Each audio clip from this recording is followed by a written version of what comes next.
Hi guys, it's me, Bradley from Planning My TBR. Today, I'm recording a January TBR. Didn't think I was gonna actually come up with a January TBR, and in a way, I guess I didn't. I'm gonna try mood reading. Last month was a heavy month for me, and I don't want to force myself to read anything if I don't want to. Like, reading is a coping strategy for me. It's something I enjoy. I like spending my time doing it. So I don't want to force myself to read a book if I don't want to. It's like January 10th, so I'm a good chunk into the month. And I have started some of these books, but let's trying to figure out where I want to start this. Let's start with the books that in my mind I wanted to finish, and we'll see where it goes from there. So, actually, another thing to start off with. Normally, during the month, I like to come up with like prompts, stuff like that, to like give myself ideas on what to write or what to pick books based off of. Like for Christmas, one of my prompts was a book that had Christmas in it. One of them was a red book, one was a green book. I had a plan to come up with a bunch of prompts that I wanted to use and then do something with it, pick a couple for the month. That didn't get finished before the start of the year. So the one that I did finish was like a color for each month. So January's color is gold. So I wanted to pick a book that had gold in it or on the cover. And I picked The Wicker King. So I have started this now. I just started it yesterday. But going into this book, I didn't know a ton about it. All I knew was that it was about two boys. One of them has some mental things going on. And then I heard about this book from Book Roast. And I believe she was saying, I think it was Book Roast. But I believe she was saying that the pages, as you can see, they like kind of change color. She was saying that it goes along with the story and one of the kids' mental health. So like it starts out as like normal pages and then slowly starts to get like blacked around the edges and dirty and whatnot before it eventually just turns black. So I'm just getting to like the point where it's starting to talk about like the mental part that's going on. So yeah, we'll see where this goes. So far I'm liking it. Like I said, it's just getting to the main bread part of the story. One of the books that is also I wanted to finish this month and is probably one of the books that I'm the most wish-washy about is Home Before Dark. So this was on my December TBR as my prompt for a green book. Didn't end up finishing it. I'm like halfway through basically. And I'm still halfway through. No, that's a lie. I was probably like a quarter of the way through it in December, and then I've read like a little bit more. So I'm hoping to finish this, but I'm not gonna force myself to read it if I'm really not feeling into it. I do like the story, but something I feel like I've come to learn about my personal self in mystery thrillers, like as much as I love horror and thriller and the chase and the mystery, whatever you want to call it, I also, in order to like dive into the book, I need to not necessarily connect with the characters or the plot or the scene or the story or whatever, but I need to like understand them. And I feel like a lot of times with mystery and horror and thriller, they go this route that's like, we're just gonna tell a little bit we're just gonna make them give a little bit and make them wonder. And sometimes that works, but a lot of the times I feel like it works better in movies because there's the visual going along with the story, whereas with books you have to create that visual yourself. And when you're only told a smidge part about why the house is scary or whatever the backstory is, it doesn't click until you get almost all the way through, and then you're like, oh, this makes sense now. But it takes so long to get to that point where it clicks, and I'm not loving that. That's how I feel like this book is. Bonfire by, I don't remember who wrote it, the girl that plays Jessica Jones. But Bonfire I didn't feel like was like that. It was a very typical mystery thriller of girl was in small town, got out of small town, was made a name for herself, had to come back. It was very typical like that, but I at least understood what was going on, and I understood why she hated her small town and why things were important, and then it built upon itself. This one, I don't understand. Like, there's a scary house.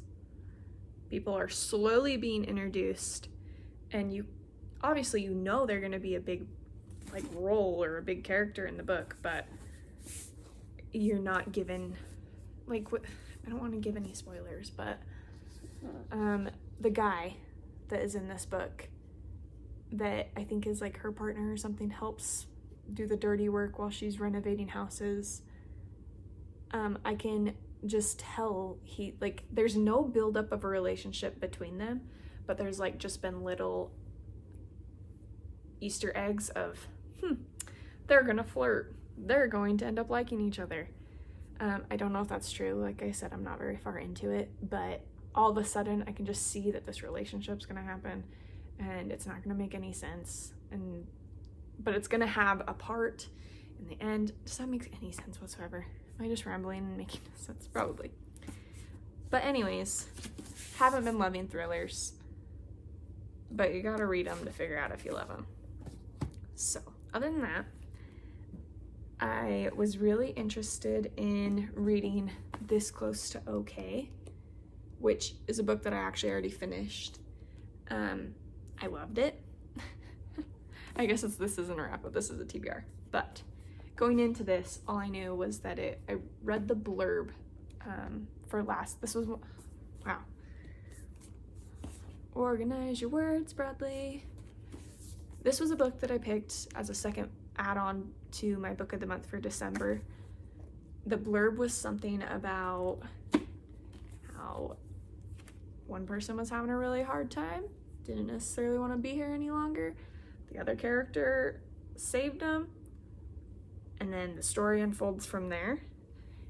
I was expecting it to be cheesy, and I tell myself I hate romance. I really tell myself I hate romance.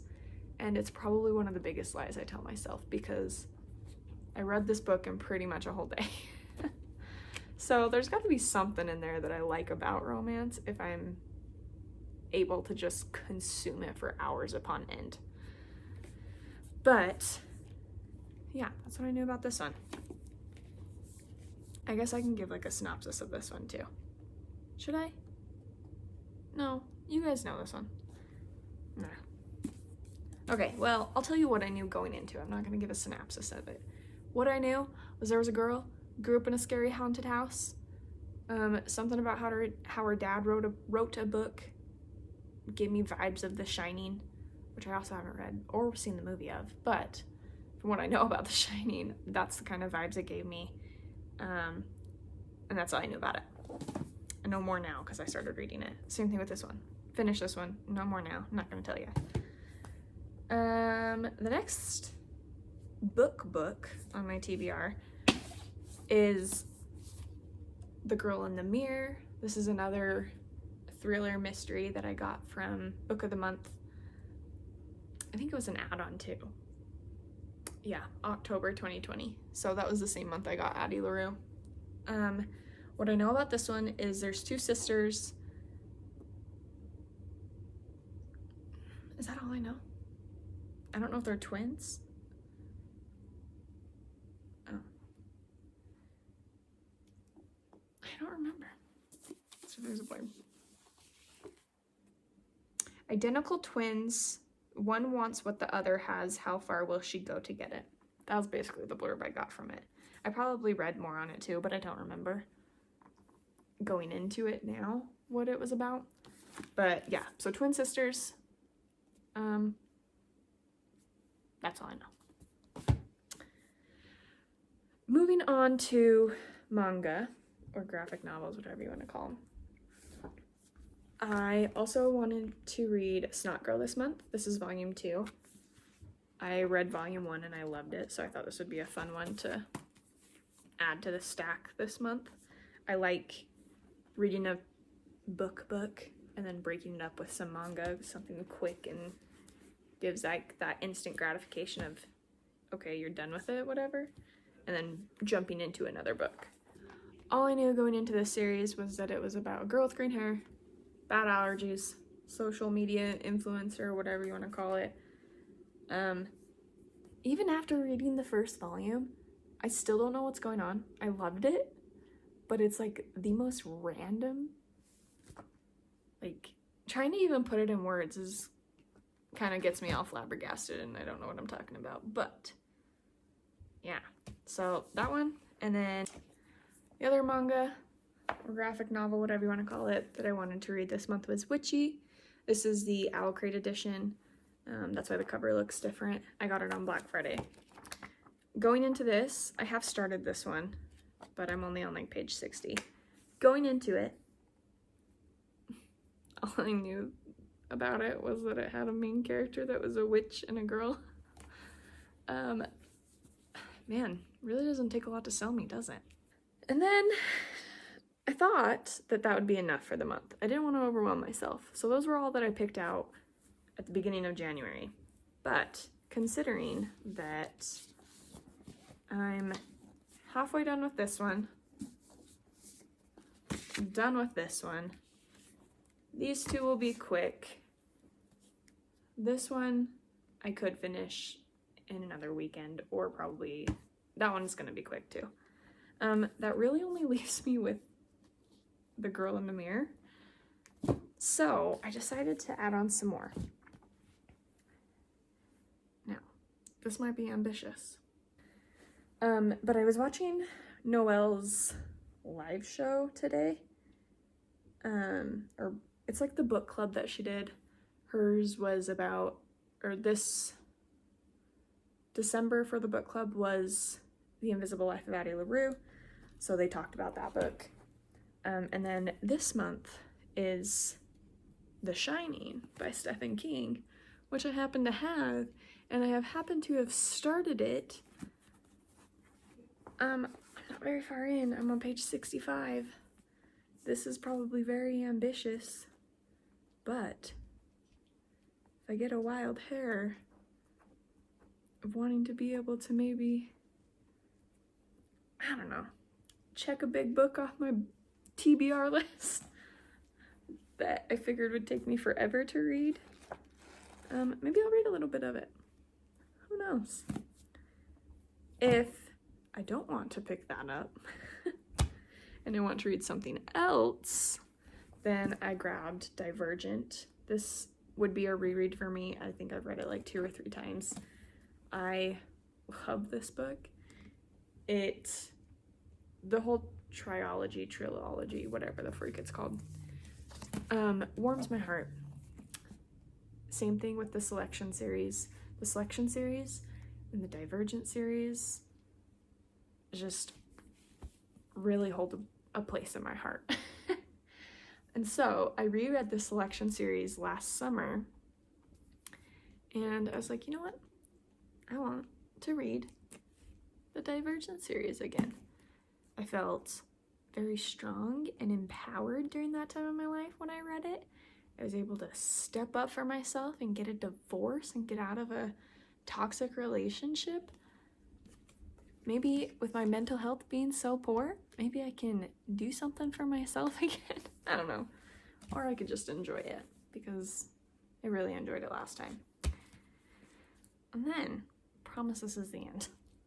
Who knows? Maybe I'll randomly read another book in the middle of the month. I do weird things. But so for Christmas, I got the Avatar the Avatar The Last Airbender library edition, The Promise, or whatever. It's the second book. So since I had the second book, I obviously had to get the first book, and I'm excited about this. So maybe I will read this month as well. This one's The Search. I love Avatar. Warms my heart as well. As you can see, maybe can you?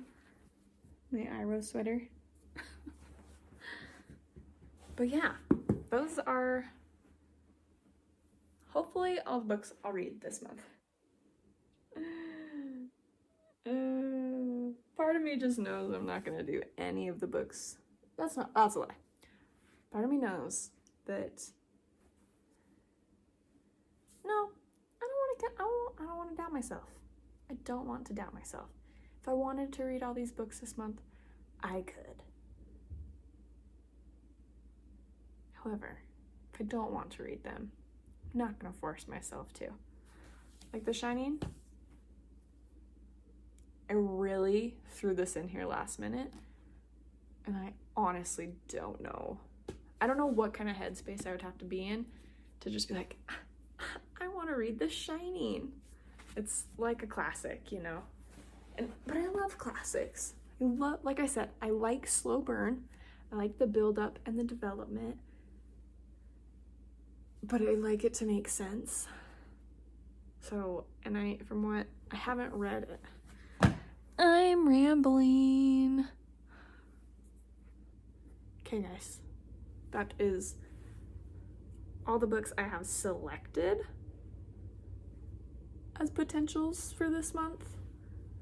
I might get a little wild and I might read random books. Who knows what's gonna happen? Could be a weird month for all I know. But that's it. I will catch you guys in my next video. Bye, guys.